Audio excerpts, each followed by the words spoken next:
Estás escuchando El Núcleo con José María Costa por Millennium. Seguimos en El Núcleo, tenemos en comunicación a Sebastián Lorenzo, él es presidente de Fundaciones Sociedades Digitales. Sebastián, ¿cómo te va? Buenas tardes, José Costa te saluda. Hola, buenas tardes, José, ¿qué tal? ¿Cómo están? Muy bien, Sebastián, muchas gracias por atendernos hoy. En la presentación del programa yo hablaba sobre inteligencia artificial y vamos a ir de menos a más. ¿Vino para quedarse o es una moda? ¿Viste? Como nos pasó con el parripollo, como nos pasó con el pádel, que ahora igualmente volvió el pádel, pero bueno, ¿es esto de ida y vuelta o vino a quedarse la inteligencia artificial a modificarnos las vidas, como por ejemplo pasó con los smartphones?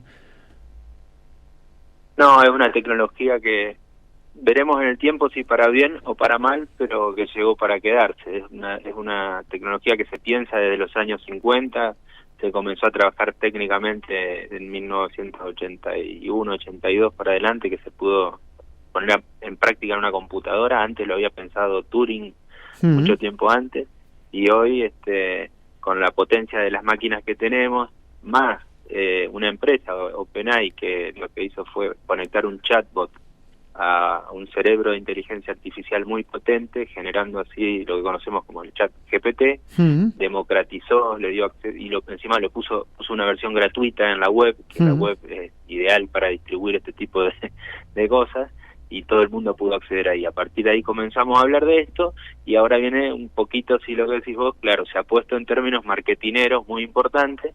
Habrá que saber diferenciar paja de trigo. Muchas cosas son reales y también habrá alfajores que dirán que trae inteligencia artificial de acá a fin de año porque vende, evidentemente. Claro, ponerle inteligencia artificial a todo vendría a ser ahora. Es la del momento, sí, pero bueno, pero de fondo es algo súper potente que sí va a modificar mucho el mundo que conocemos, desde los recursos energéticos que consume hasta el uso que se le dé para mejorar las prestaciones en el trabajo, tal vez reemplazando seguramente puestos de trabajo, hasta discusiones de términos éticos sobre cómo funcionan estos algoritmos y qué es lo que traen adentro, hasta modificaciones tal vez en las democracias. Claro, y en ese punto, Sebastián, yo soy una generación yo tengo 42 años ya, entonces soy de la época donde nosotros, por ejemplo, teníamos la enciclopedia en carta. Primero la británica en papel. Yo llegué a la Encarta, que era en CD, ¿te acordás?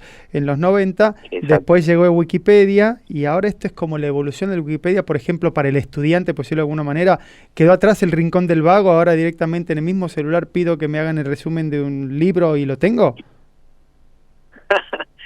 Es buenísima la pregunta y la introducción que le hiciste. No lo hubiese pensado por ese lado, pero es tal cual. Es el rincón del vago de ahora, ¿no? Claro. Que uno termina confiando en qué sé yo quién lo escribió del otro lado. Acá exacto. Algo de eso hay, porque no deja de ser hasta el día de hoy una computadora con un algoritmo. La diferencia que ese algoritmo es súper potente, pero cuando nosotros le hacemos una pregunta, lo que hace el algoritmo del otro lado es buscar y generar nueva información, pero a partir de información que se le ha cargado, que vaya a saber uno quién la cargó del otro lado, y eso es lo que se conoce como sesgos algorítmicos. Cuando nos responde la máquina, nos responde en base a algo que alguien cargó del otro lado, aunque en el medio lo haya modificado mucho.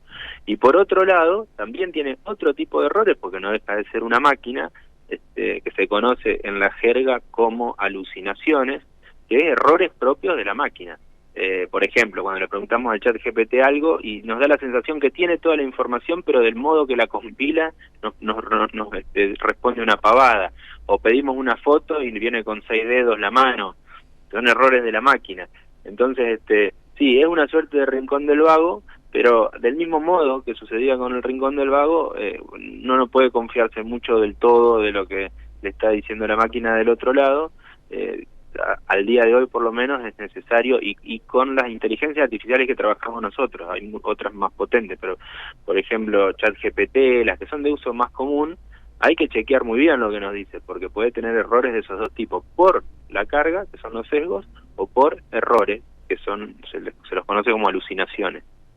Claro, y en este punto, cuando empezamos a hablar y cómo se va avanzando y demás, lo que entró en debate y polémica en los últimos meses es el uso que se le está dando, porque como todo avance tecnológico, también empieza a permear en todos los rubros y llegó al rubro porno, entre otras cosas también.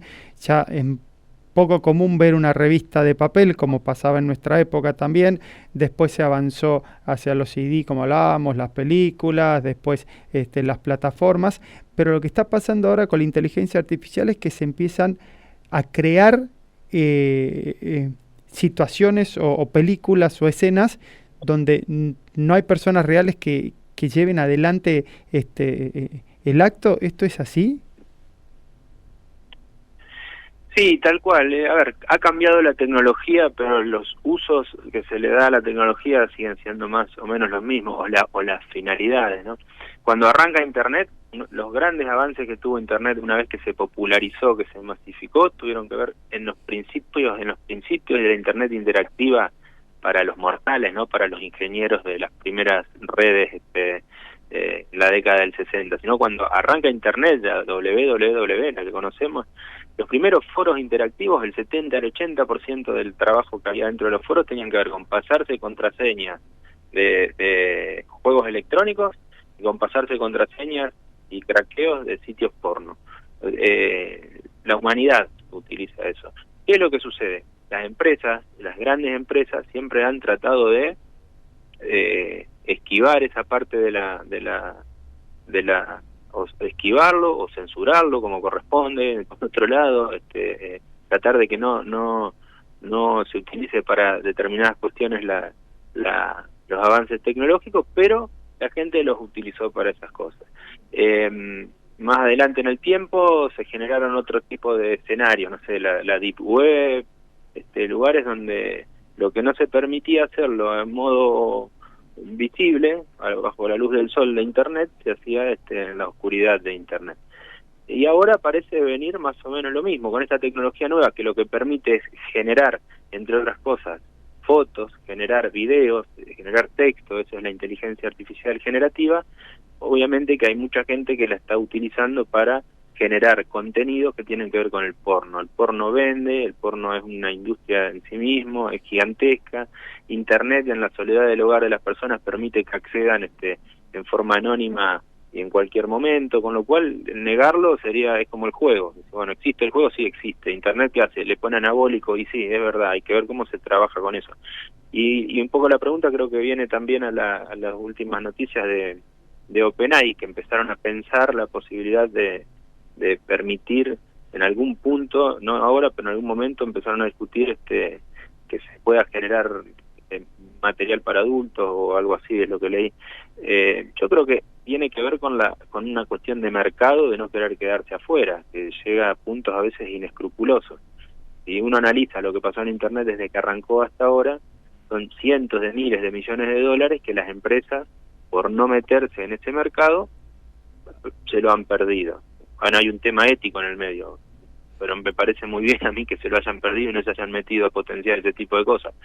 Pero hay una realidad, que hay un montón de plata ahí dando vuelta que termina o en la Deep Web o que termina en otro tipo de empresas. Me parece que este avance de OpenAI sobre ese lado es decir, bueno, si ese mercado va a estar, nosotros no queremos perder plata o regalárselo a otros, siendo que fuimos nosotros los que hicimos la inversión en socializar este tipo de tecnología.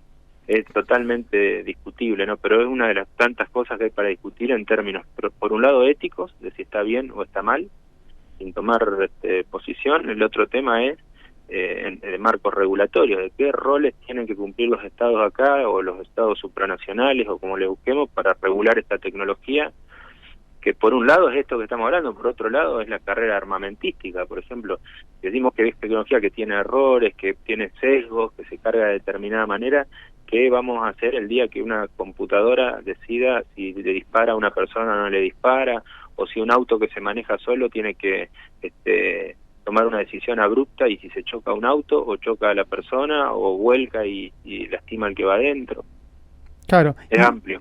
Sí, es amplio, y también entra en juego algo que nos viene pasando sobre todo con noticias en el país en los últimos meses, como se utiliza estos avances para poner en situaciones a personas reales que no participaron. En muchos casos son de adolescentes que a modo de broma, podríamos decirlo entre comillas, aunque están cometiendo un delito, ponen el rostro de alguna compañera o de algún compañero en un torso desnudo, y eso obviamente termina afectando la imagen de las otras personas. ¿Cómo se puede avanzar para tratar de que la imagen de uno justamente no se vea afectada por el avance tan rápido de la tecnología y el uso o el abuso que se da muchas veces de la herramienta? Bueno, ahí muchas aristas, pero dos que son centrales para atacar el tema. El primero es que es un delito que no es nuevo. Eso podría haber sucedido con truchando una foto en el revelado de la foto. ¿Qué es lo que sucede? Cuanto más avanza la tecnología digital, más fácil es para una persona común y corriente, temas de diseño gráfico, temas de cambiarle la cara a una foto, temas de entonces cualquier persona que un poco se baje una aplicación en el teléfono y le dedique algunas horas a ver cómo funcionan las aplicaciones estas, puede hacer. Después está en la intención de la persona de hacer un daño, obviamente, porque esa misma aplicación se puede usar para otra cosa. Eso en cuanto a lo delictivo, en el 1 a 1, en el que lo usa, digamos.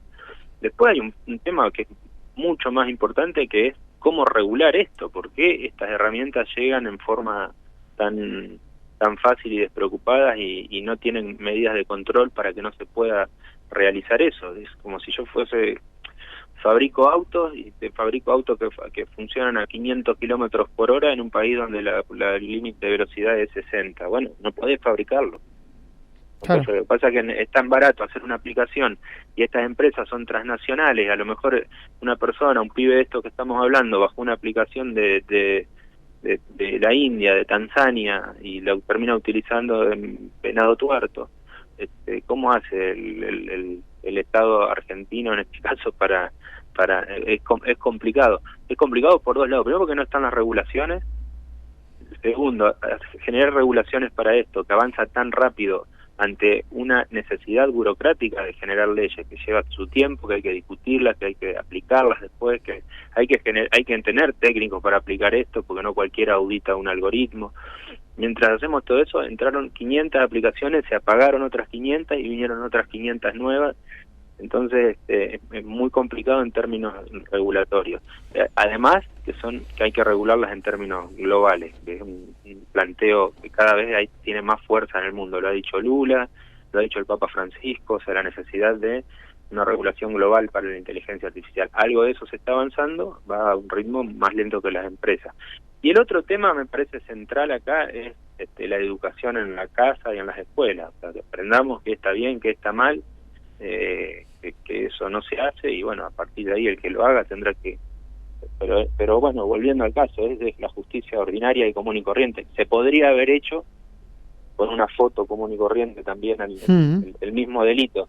Esto lo que permite que lo haga cualquiera más rápido. Lo mismo pasa con las noticias falsas, las fake news. Claro. Siempre existió noticias engañosas. Lo que pasa es que ahora lo puede hacer cualquiera en cuanto a la producción, en cuanto a la distribución. Claro. Antes tenías que tener un periodista que produzca una noticia y después que un diario te la publique. Hoy la misma persona puede generar con el ChatGPT una noticia falsa que quede escrita como que la escribió un periodista de primera línea, y después con una red social, con un blog, difundirla en 2 minutos. Es muy fácil hacerlo.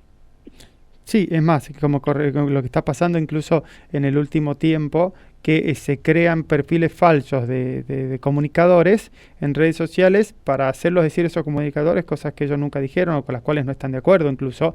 Entonces, eso ya viene avanzando un poco. La última pregunta, y agradeciéndote, Sebastián. ¿Lo que estamos viendo es el inicio de la nueva era de la inteligencia artificial, o es como que ya llegó a un estadio y en el cual ahora se va a mesetar durante un tiempo antes que vuelva a haber una nueva revolución? Bueno, es difícil de contestar, pero casi con seguridad que vendrán grandes avances en los próximos 2 o 3 años. Estamos cada vez más acercándonos hacia una evolución de la inteligencia. La inteligencia artificial avanzó desde una red neuronal común, que lo que hacía era, y esto explica la pregunta, las primeras redes que se hicieron para la computadora lo que hacían era distinguir patrones, que es como piensa nuestro cerebro. Yo veo una silueta de un perro y sé que eso es un perro. ¿Por qué? Porque tengo ese patrón en mi cabeza, claro, que me recuerda al perro. Bueno, la computadora lo primero que hizo fue eso. La segunda avanzada de la inteligencia artificial, pocos años después, también en 1980, en la década del 80, lo que hace es, a partir de esa información que había identificado, genera algo nuevo. Y ahí aparecen redes neuronales profundas, que se dice. Es lo que hace es, ya piensa, digamos, inventa. Y era un perro, ahora me imagino que está ladrando el perro, y lo genero y te entrego un perro ladrando como respuesta a imagen de un perro. Claro. Lo tercero, que eso ha evolucionado a lo que conocemos hoy, se llama inteligencia artificial generativa. Es como el último avance, lo que estamos viviendo. Bueno, atrás de esto se piensa en una inteligencia artificial general.